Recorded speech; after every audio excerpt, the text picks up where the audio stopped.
pagi untuk Bapak dosen Imade Stena SE MAGB besertakan teman-teman di kelas C4 Manajemen semester 6. Kami dari kelompok 2 akan mempresentasikan mengenai aspek pasar dan pemasaran. Adapun subbahasan yang akan kami bahas nanti, yaitu yang pertama adanya peluang pasar, yang kedua adanya kendala pemasaran, yang ketiga adanya program pemasaran, yang keempat adanya strategi pemasaran, dan yang kelima adanya faktor persaingan.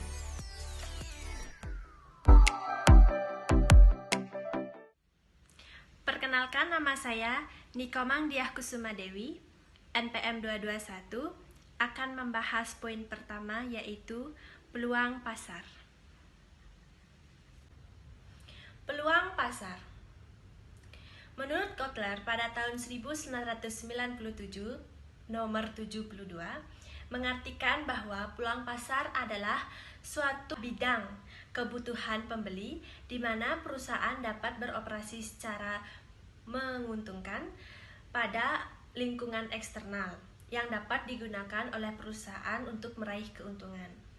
Sedangkan menurut Percy and Robbins pada tahun 2000 nomor 230 mengartikan bahwa peluang pasar merupakan upaya diagnostik untuk menginterpretasikan atribut-atribut lingkungan serta perubahannya. Jadi dapat disimpulkan bahwa peluang pasar adalah lingkungan eksternal yang dapat berpotensi menguntungkan bagi perusahaan untuk meraih sasaran strategi pemasarannya.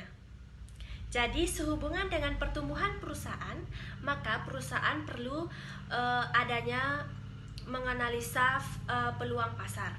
Jadi adapun faktor-faktor dari menganalisa peluang pasar yang akan dijelaskan oleh teman saya. Terima kasih. Baik, perkenalkan, nama saya Iputu Dikariwarta, NPM 426. Di sini saya akan menjelaskan tentang faktor-faktor dalam analisa peluang pasar. Faktor-faktor dalam analisis peluang pasar. Faktor penting dalam keberhasilan dan kegagalan dari strategi pemasaran adalah apakah elemen strategi pemasaran tersebut konsisten dengan realita dan lingkungan eksternal perusahaan.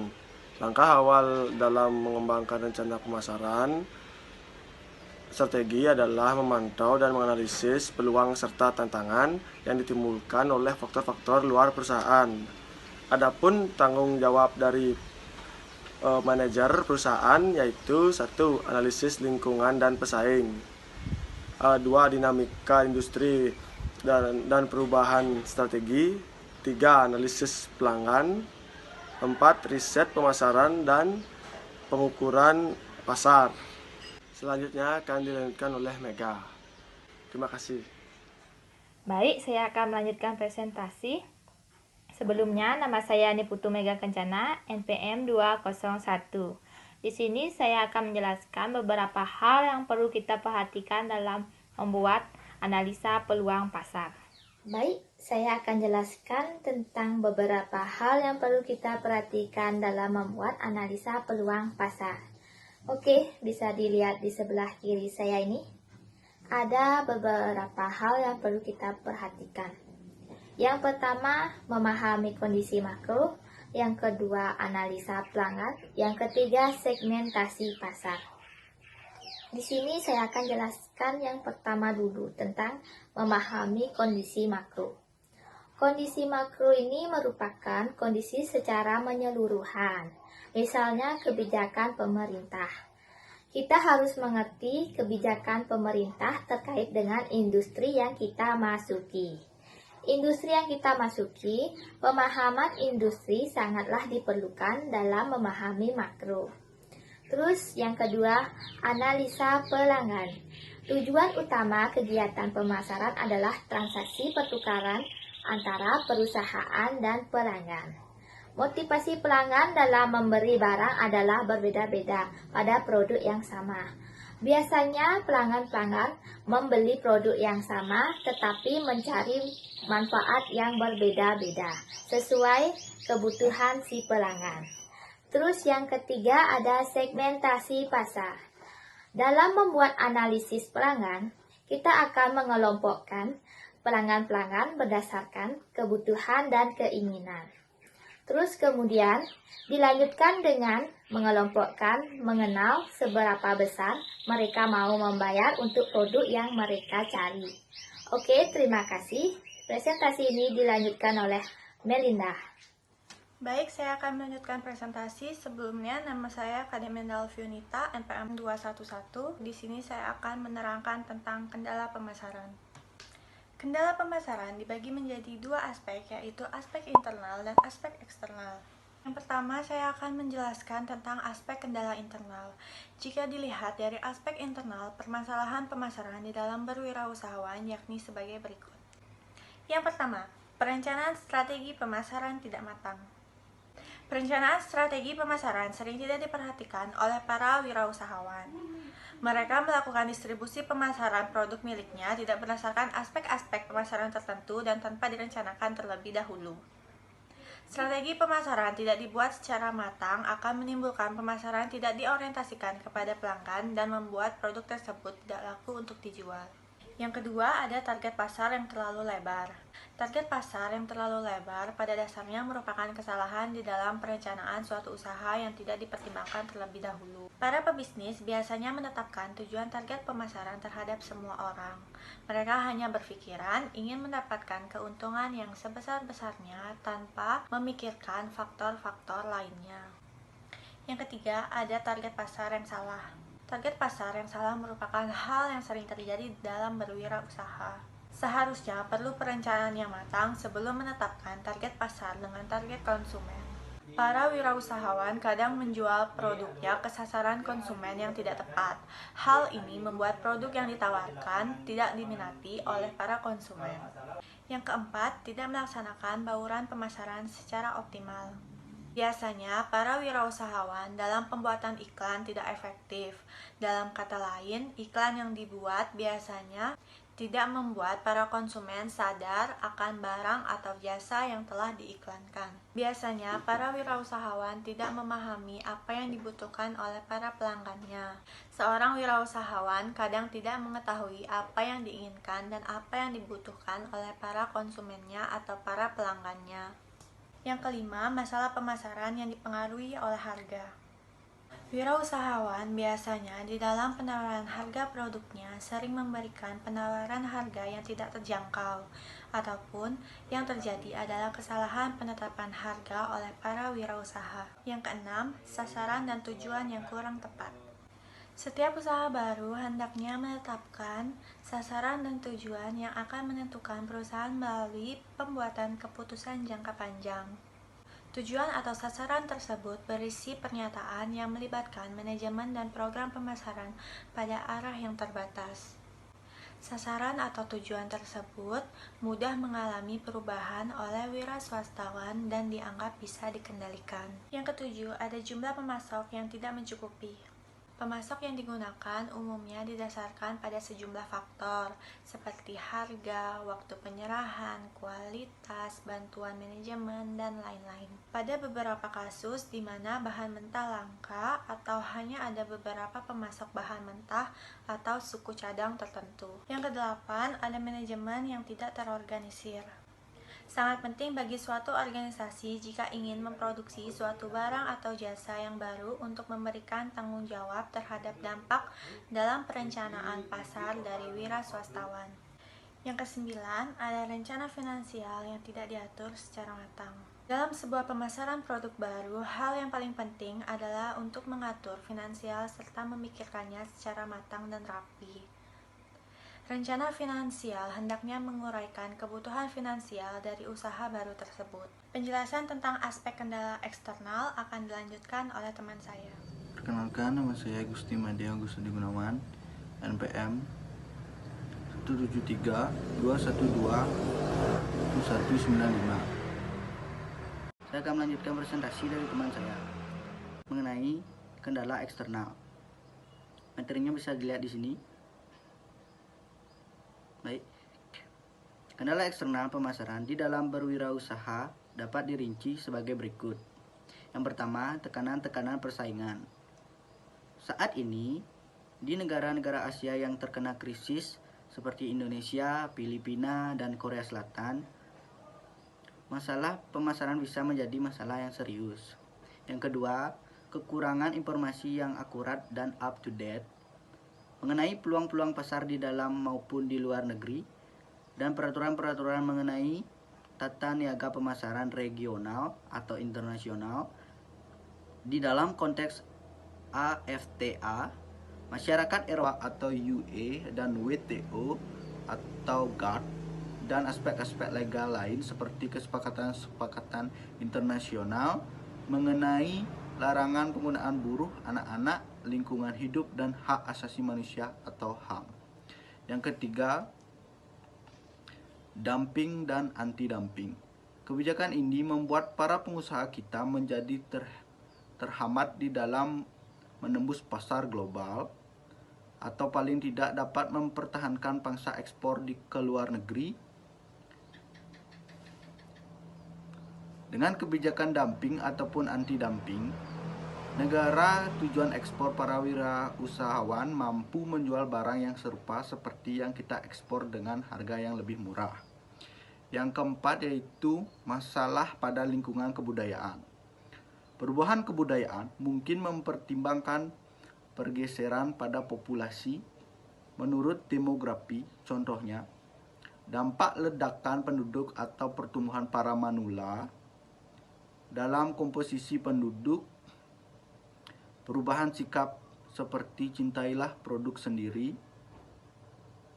atau produk dalam negeri, kecenderungan dalam kecelakaan kerja, tuntutan gaji, upah minimum, kesehatan, dan nutrisi, semuanya mungkin mempunyai implementasi perencanaan. Baik, yang kelima, timbulnya rasa persaingan ataupun lingkungan asing. Sebagian besar wira swastawan umumnya menghadapi ancaman potensial dari perusahaan yang lebih besar. Wira swastawan harus bersiap-siap dengan ancaman tersebut dan hendaknya membuat rencana pemasaran yang menguraikan strategi paling efektif dalam lingkungan persaingan. Yang keenam yaitu kekurangan dan tidak meneliti bahan mentah yang dibutuhkan. Cukup sulit untuk meramalkan kekurangan bahan mentah adalah gagasan baik bagi wira swastawan untuk membentuk hubungan kuat dengan pemasok dan sensitif terhadap ancaman adanya kelangkaan bahan mentah. Yang ketujuh, rendahnya kemampuan tawar-menawar. Kemampuan wirausahawan dalam penawaran produk yang dihasilkan masih terbatas karena keterbatasan modal yang dimiliki, sehingga ada kecenderungan produk-produk yang dihasilkan dijual dengan harga yang rendah.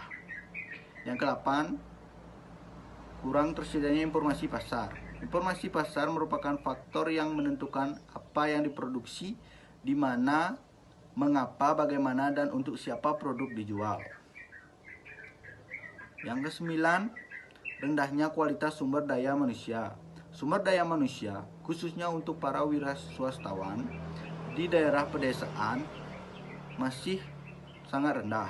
Rendahnya kualitas sumber daya manusia ini tidak pula didukung oleh fasilitas pelatihan yang memadai, sehingga penanganan produk masih belum baik. Yang ke-10, kurang jelasnya jaringan pemasaran. Produsen atau pedagang dari daerah sulit untuk menembus jaringan pemasaran yang ada di daerah lain karena pihak-pihak terlibat dalam jaringan pemasaran tersebut dan tempat kegiatan berlangsung tidak diketahui. Yang ke-11 yaitu berfluktuasi harga.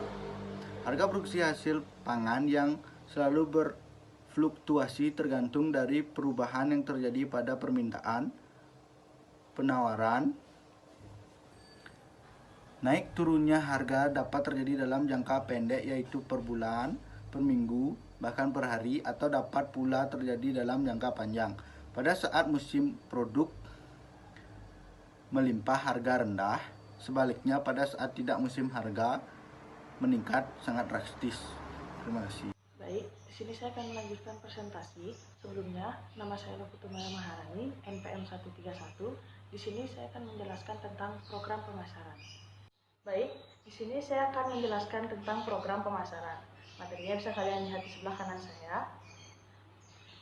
Program pemasaran adalah strategi pemasaran merupakan logika pemasaran.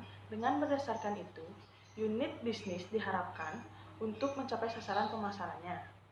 Strategi pemasaran juga adalah alat fundamental yang direncanakan untuk mencapai perusahaan dengan mengembangkan keunggulan bersaing yang berkesinambungan melalui pasar yang dimasuki, dan program pemasaran yang digunakan untuk melayani pasar sasaran.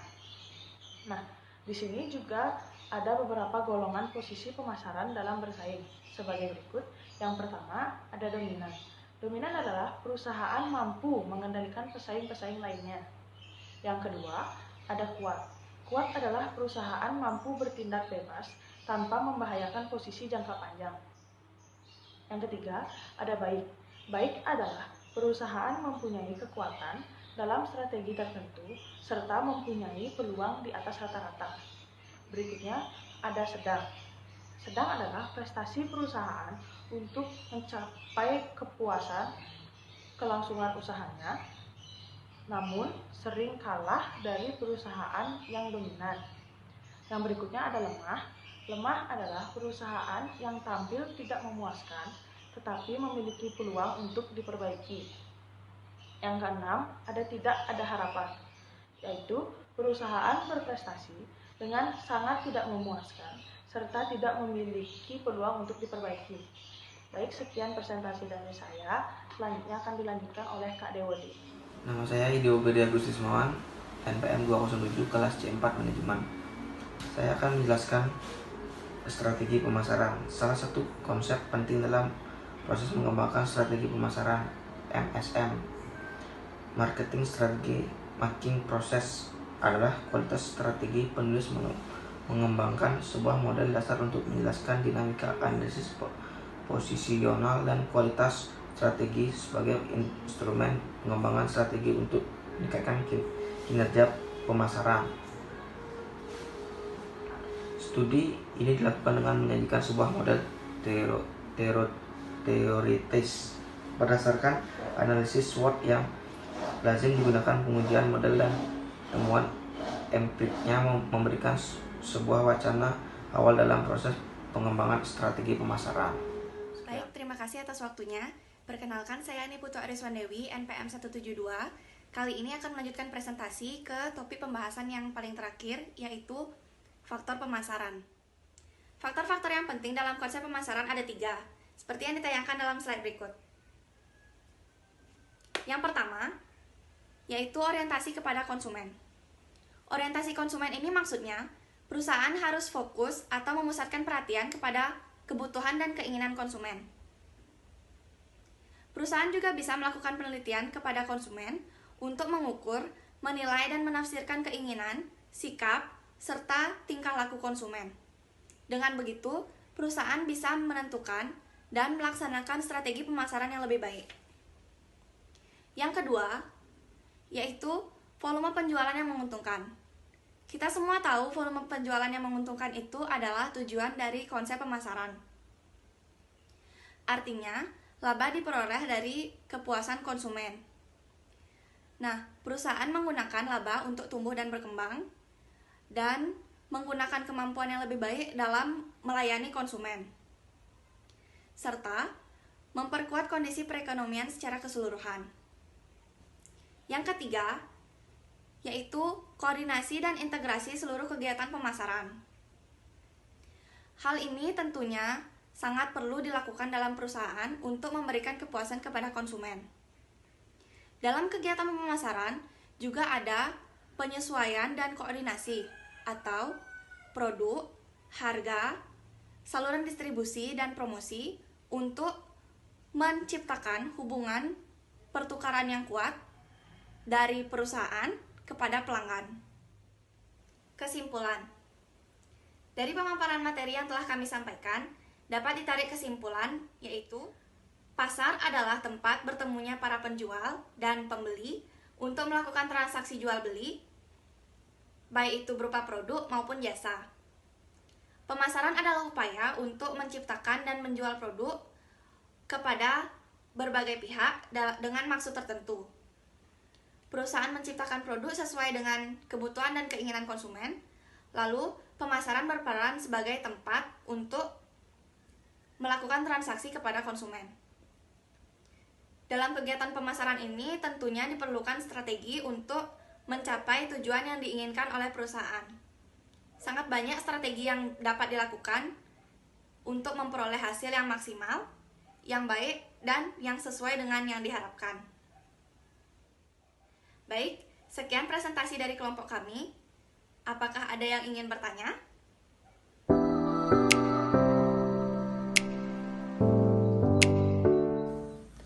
Saya Niwen Mega Junianta Sari, NPM 177 ingin bertanya kepada kelompok 2. Menurut kalian, coba jelaskan mengenai strategi pemasaran dengan fokus ke pelanggan yang akhirnya akan meningkatkan kinerja pemasaran. Terima kasih. Saya Diki Pratama, NPM 184 dari kelompok 3 akan bertanya. Menurut kalian, langkah-langkah apa yang harus dilakukan jika kinerja pemasaran itu tidak sesuai dengan target pemasaran perusahaan? Terima kasih. Saya Ayu Damayanti, NPM 197 ingin bertanya kepada kelompok 2. Bagaimana menurut saudara strategi dalam menentukan harga yang paling optimal sehingga bisa diterima oleh pasar? Saya Monica, NPM 205 dari kelompok 3 ingin bertanya, segmentasi pasar sangat penting bagi perusahaan. Nah, apa yang melatar belakangi pentingnya segmentasi bagi perusahaan? Terima kasih. Saya Ninyoman Hetanaswari, NPM 212 dari kelompok 3 ingin bertanya, sebagai wirausaha yang kreatif, bagaimana cara memanfaatkan peluang pasar yang ada di lingkungan kita sendiri? Saya Oma, NPM 397 ingin bertanya kepada kelompok 2. Coba jelaskan secara singkat strategi pemasaran dalam berbisnis yang bisa kalian terapkan untuk meningkatkan penjualan produk dan jasa Anda. Terima kasih. Perkenalkan, nama saya Vidya Putri Narati Hadiputran, NPM 716, akan bertanya kepada kelompok 2 mengenai faktor-faktor apa saja yang harus diperhatikan dari kondisi pasar. Sekian pertanyaan dari saya ucapkan terima kasih. Saya Lydia Anggreni, NPM 183 2121 138.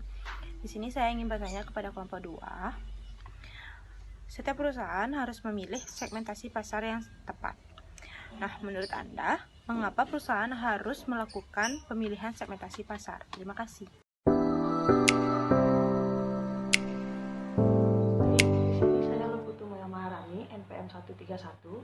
Di sini saya akan menjawab pertanyaan dari Kak Mega Juni. Pertanyaannya adalah, menurut kalian, coba jelaskan mengenai strategi pemasaran dengan fokus pelanggan yang akhirnya akan meningkatkan kinerja pemasaran. Menurut kami, dalam penerapan strategi pemasaran, di mana salah satu hal penting yang menjadi acuan atau target adalah pelanggan atau konsumen. Penerapan strategi pemasaran yang berfokus pada pelanggan akan memberikan dampak positif bagi perusahaan, di mana perusahaan akan bertahan hidup untuk jangka panjang. Strategi pemasaran yang lemah terhadap fokus untuk pelanggan akan berdampak buruk bagi para pemegang saham. Pengukuran kinerja pemasaran bergantungan pada parameter-parameter yang menunjukkan perkembangan kinerja marketing dan tingkat keuntungan marketing. Sekian jawaban dari saya, semoga dapat diterima.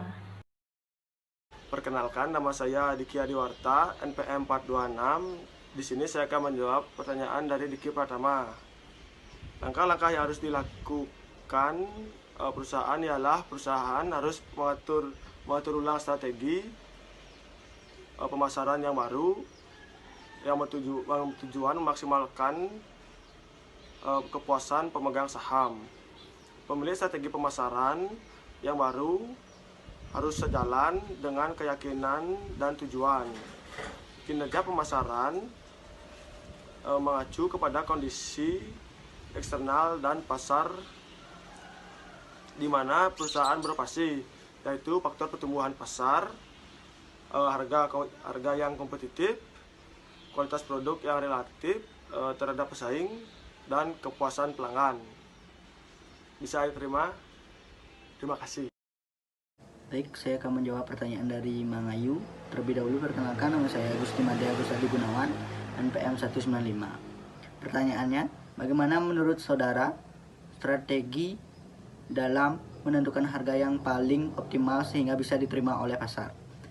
Jawaban kami, terdapat dua metode dalam penentuan harga agar dapat diterima oleh pasar, yaitu penempatan harga berbasis pasar dan berbasis biaya. Kedua metode tersebut memiliki keunggulan masing-masing, akan tetapi dalam penerapannya maka perusahaan harus bisa memilih metode mana yang tepat bergantung pada situasi dan kondisinya. Penerapan harga berbasis pasar memerlukan adanya data pelanggan dan kompetitor yang mendalam, sehingga dalam hal ini perusahaan dituntut untuk memiliki orientasi pasar yang fokus terhadap pelanggan dan kompetitor yang mendalam, sehingga dalam hal ini perusahaan dituntut untuk memiliki orientasi dan kompetitor. Inti dari penetapan harga berbasis pasar ialah perusahaan harus memahami dengan baik segala kebutuhan konsumen dan keuntungan yang ditawarkan dalam sebuah produk dibandingkan produk kompetitor. Sedangkan untuk penetapan harga berbasis biaya sangat bergantung pada biaya yang dikeluarkan dan besarnya margin yang diinginkan.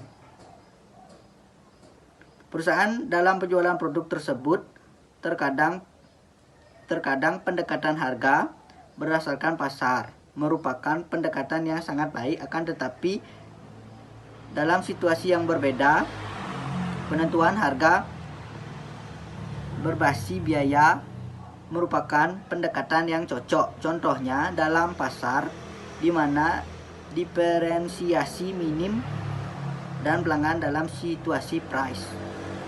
Semoga mengerti. Makasih. Terima kasih atas waktunya. Nama saya Niputu Mega Kencana, NPM 201. Di sini saya akan menjawab pertanyaan dari Monica. Apa yang melatar belakangi pentingnya segmentasi bagi perusahaan? Yaitu yang pertama, karena segmentasi memungkinkan perusahaan lebih terfokus mengalokasikan sumber daya. Yang kedua, segmentasi merupakan basis untuk menentukan komponen-komponen strategi, taktik, dan nilai secara keseluruhan. Yang ketiga, segmentasi merupakan faktor kunci untuk mengalahkan pesaing. Baik, sekian jawaban dari saya. Terima kasih. Baik, saya Diah, NPM 221 akan menjawab pertanyaan dari Yunita. Sebagai wirausaha yang kreatif, bagaimana sih cara memanfaatkan peluang yang ada di sekitaran kita? Nah, kalian harus tahu nih, wirausaha yang kreatif itu wirausaha yang cepat menangkap peluang yang ada atau yang muncul pada kondisi situasi yang ada di sekitaran kita. Contohnya seperti pandemi virus corona ini. Hampir semua mahasiswa atau pendidikan telah diliburkan karena adanya pandemi virus corona ini.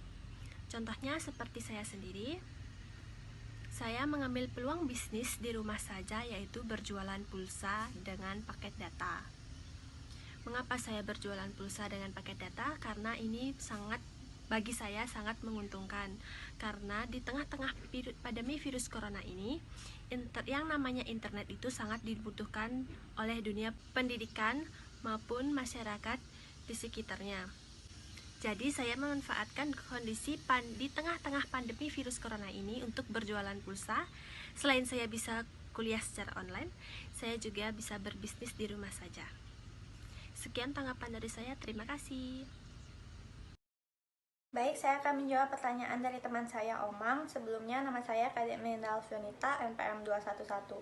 Pertanyaannya adalah, coba jelaskan secara singkat strategi pemasaran dalam berbisnis yang bisa kalian terapkan untuk meningkatkan penjualan produk atau jasa Anda. Menurut saya, strategi pemasaran dalam berbisnis yang bisa diterapkan untuk meningkatkan penjualan produk atau jasa, yaitu yang pertama adalah mengenali pelanggan. Lakukan identifikasi terhadap target pasar Anda. Contohnya, seperti jika Anda bergerak di dalam bidang sepatu wedges, Anda bisa membidik para wanita dengan rentang umur 20-35 tahun. Identifikasi yang tepat dapat mempermudah Anda dalam menyusun strategi pemasaran yang efektif dan menghindarkan Anda dari pembuangan biaya dan waktu yang sia-sia. Yang kedua, melakukan promosi. Lakukan pengenalan produk atau promosi kepada konsumen dengan cara yang kreatif. Selalu usahakan untuk melakukan promosi yang konsisten dan terus-menerus. Yang ketiga, memilih lokasi yang strategis. Hal yang paling penting yang harus dilakukan yaitu pemilihan lokasi usaha. Anda bisa melihat contoh berbagai bakery yang berdiri di sepanjang jalan yang sibuk dan dilalui oleh banyak orang. Pemilihan lokasi tersebut merupakan salah satu strategi untuk menjaring pelanggan. Yang keempat, penggunaan internet marketing. Salah satu strategi pemasaran yang efektif untuk sekarang ini adalah dengan internet marketing. Dengan penampilan produk usaha Anda pada situs jejaring sosial, maka Anda dapat mengetahui bagaimana selera konsumen dan apa yang mereka butuhkan. Semakin hari, aktivitas jual beli melalui online shop semakin marak dilakukan. Yang kelima, menjalin hubungan baik dengan pelanggan. Konsumen adalah raja. Slogan satu ini patut dipertahankan untuk menjaga kelangsungan suatu usaha. Jalin hubungan yang baik dengan konsumen. Hubungi mereka untuk sekedar menanyakan testimoni mengenai produk usaha Anda ataupun menginformasikan produk yang baru Anda dikeluarkan dan promo yang sedang berjalan. Terima kasih. Saya Idio Gede Agustismuan, kelas C4 Manajemen NPM 207. Di sini saya akan menjawab pertanyaan dari Vidya. Faktor apa saja yang harus diperhatikan dari kondisi pasar? Jawaban saya yang pertama yaitu kelompok para pembeli atau dari segmen pasarnya. Yang pertama, yang kedua, seberapa besar daya belinya. Dan yang ketiga, frekuensi skala pembelinya. Yang keempat, keinginan dan kebutuhan mereka. Baik, terima kasih atas waktunya. Saya Niputu Ariswandewi, NPM 172, akan menjawab pertanyaan dari Lydia. Setiap perusahaan harus melakukan pemilihan segmentasi pasar karena konsumen mempunyai perbedaan kebutuhan untuk setiap barang atau produk. Maka dari itu, konsumen mempunyai reaksi yang berbeda untuk setiap produk yang ditawarkan kepadanya. Dalam banyak kasus, perusahaan dapat memperoleh manfaat maksimum dengan mengembangkan produk yang dapat memenuhi kebutuhan segmen tertentu daripada hanya dengan memperkenalkan satu jenis produk untuk dikonsumsi pasar. Sekian, terima kasih. Nah, teman-teman, sekian dulu ya presentasi dari kelompok 2. Terima kasih kami haturkan kepada Bapak dosen dan teman-teman dari kelompok 3 yang sudah berpartisipasi dalam sesi tanya jawab. Dan tidak lupa juga kami mohon maaf apabila kami ada salah kata maupun sikap dalam presentasi tadi. Semoga materinya bermanfaat. Terima kasih sudah menonton. Bye!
Saya ada aja.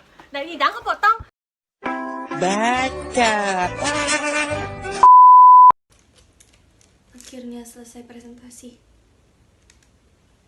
Sekarang waktunya nyemil.